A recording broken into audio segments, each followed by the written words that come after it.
જય શ્રી કૃષ્ણ મિત્રો, નિત્ય સત્સંગમાં આપ સૌનું સ્વાગત છે। આજે આપણે સાંભળીશું વરાહ પુરાણમાં દર્શાવેલ શ્રીમદ ભગવદ્ ગીતાનું મહાત્મય। જો આ વિડીયો તમને પસંદ પડે તો લાઈક અને શેર કરી ચેનલને સબસ્ક્રાઇબ જરૂરથી કરજો। ગીતા એટલે ભગવાન શ્રી કૃષ્ણએ કુરુક્ષેત્રના મેદાનમાં અર્જુન સાથે જ્ઞાનથી પરિપૂર્ણ કરેલો સંવાદ એટલે જ ગીતા। તે સ્વયં ભગવાનના મુખથી નીકળેલી વાણી, સંભાવ, સમદ્રષ્ટિ અને પ્રેમનો સંદેશ તથા ઈશ્વર પ્રાપ્તિનો માર્ગ બતાવે છે। ગીતાનું મહાત્મય પૂછતા શૌનક ઋષિએ કહ્યું, હે સૂતજી, અતિ પૂર્વકાળના મુનિ શ્રી વ્યાસજીએ કહેલું તથા શ્રુતિઓમાં વર્ણવેલું ગીતાજીનું મહાત્મય મને વિસ્તારપૂર્વક કહો। સૂતજી બોલ્યા, આપે જે પુરાતન અને ઉત્તમ ગીતા મહાત્મય પૂછ્યું તે અતિશય ગોપનીય છે, તેથી તેને કહેવાને કોઈ સમર્થ નથી। માત્ર શ્રી કૃષ્ણ જ ગીતા મહાત્મયને સંપૂર્ણપણે જાણે છે। કંઈક અંશે અર્જુન પણ જાણે છે તથા વ્યાસ, શુકદેવ, યાજ્ઞવલ્ક્ય અને જનક વગેરે થોડું ઘણું જાણે છે, જ્યારે બીજા મહાપુરુષોએ તો કર્ણોપકર્ણ સાંભળી લોકમાં વર્ણવ્યું છે।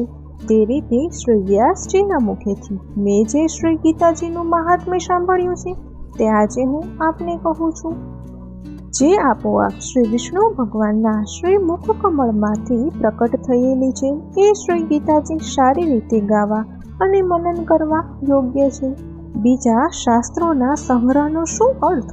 ગીતા ધર્મમય, સર્વ જ્ઞાનની પ્રકાશક તથા સર્વ શાસ્ત્રમય છે, માટે ગીતા સર્વશ્રેષ્ઠ છે। જે મનુષ્ય આ ઘોર સંસાર સાગરને તરી જવા ઈચ્છે છે તે ગીતા રૂપી નાવ પર ચઢી સુખપૂર્વક પાર પહોંચી શકે છે। જે પુરુષ આ પુણ્ય પવિત્ર ગીતા શાસ્ત્રનો સાવધાન થઈ ધ્યાનપૂર્વક અભ્યાસ કરે છે તે ભય, શોક આદિથી મુક્ત થઈ શ્રી વિષ્ણુપદ પામે છે। પરંતુ ગીતાનું જ્ઞાન જેને સદાય અભ્યાસ યોગથી સાંભળ્યું નથી છતાં જે મોક્ષની ઈચ્છા રાખે છે તે મૂઢ માણસ બાળકોની પેઠે હાસ્ય પાત્ર થાય છે। જે મનુષ્ય રાત દિવસ ગીતા શાસ્ત્રનું અધ્યયન કરે છે અથવા તેનો પાઠ કરે છે કે સાંભળે છે તેઓને મનુષ્ય નહીં પણ નિસંશય દેવો જ સમજવા। દરરોજ જળ વડે સ્નાન કરવાથી મનુષ્યના દેહનો મેલ દૂર થાય છે, પણ ગીતા રૂપી જળમાં એકવાર સ્નાન કરવાથી સંસાર રૂપી મેલનો નાશ થઈ જાય છે।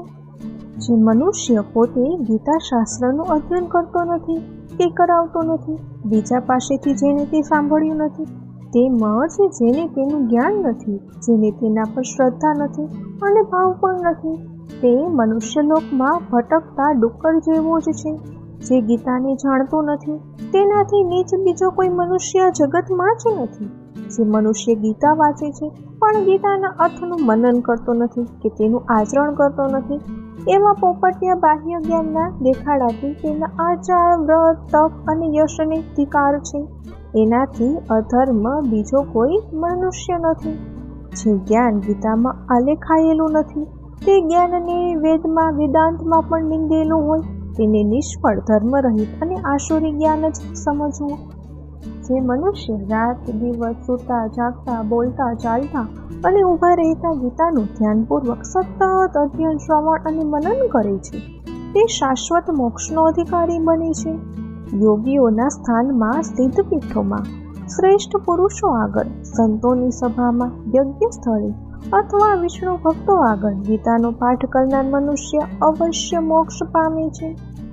જે મનુષ્ય શ્રદ્ધાથી ગીતાનો પાઠ અથવા શ્રવણ દરરોજ કરે છે તેને દક્ષિણા સહિત અશ્વમેઘાદી યજ્ઞો કર્યા છે તેમ સમજવું।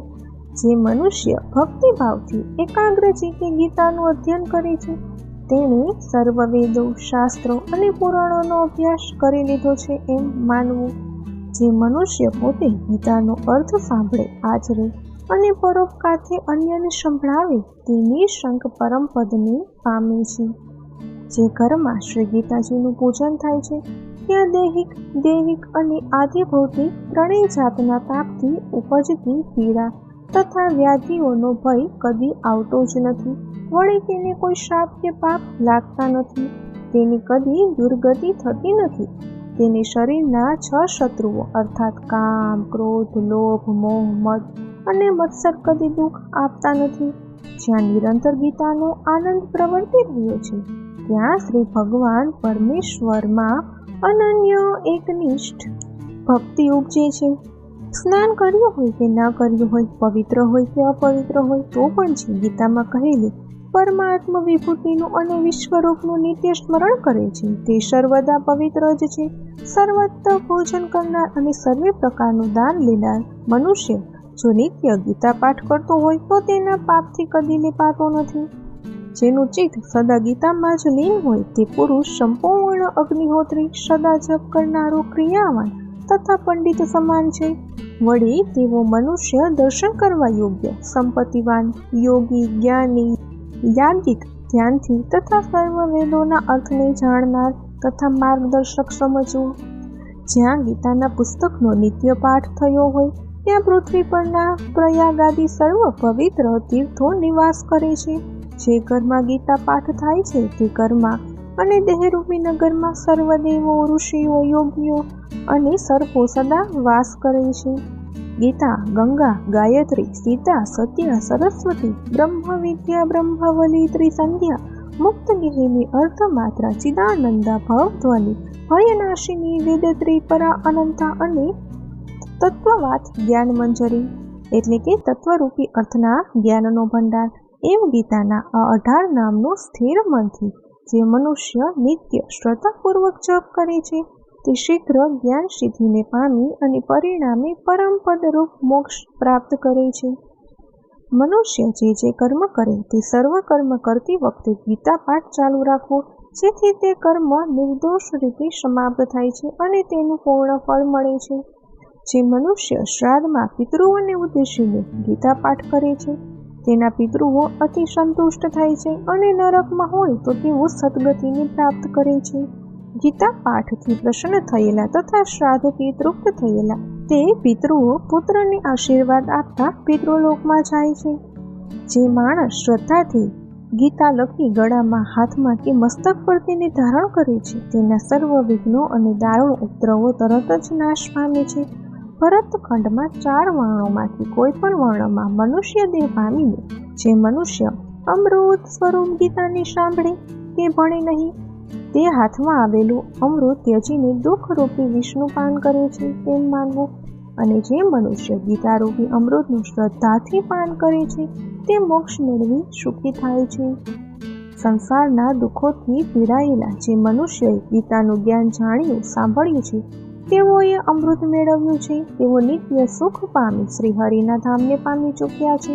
આ લોકમાં ઘણા રાજાઓ જનકાદી રાજાની પીઠે ગીતાનો આશ્રય લઈ પાપ રહિત થઈને પરમપદને પ્રાપ્ત થયા છે. ગીતામાં ઉચ્ચ નીચ મનુષ્ય વિશેનો કોઈ ભેદ નથી, કેમ કે ગીતા બ્રહ્મ સ્વરૂપ હોય તેનું જ્ઞાન બધાને માટે એક જ સમાન છે.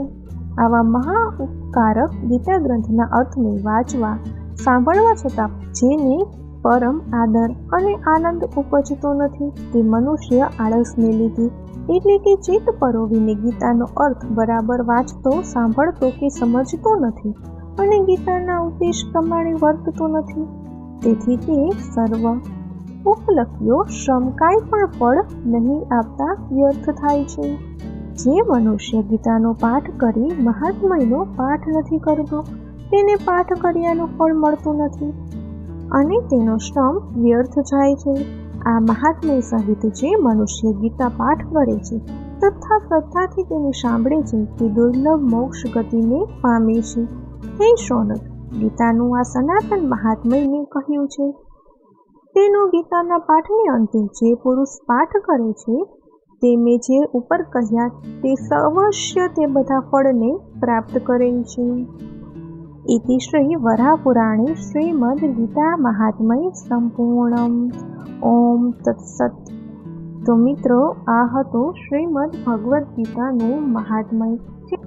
ગીતાના અધ્યાયોના પાઠ કર્યા પછી આ ગીતા મહાત્મ્યનો પાઠ કરવો અવશ્ય છે, તો જ ગીતાનું સંપૂર્ણ ફળ પ્રાપ્ત થાય છે.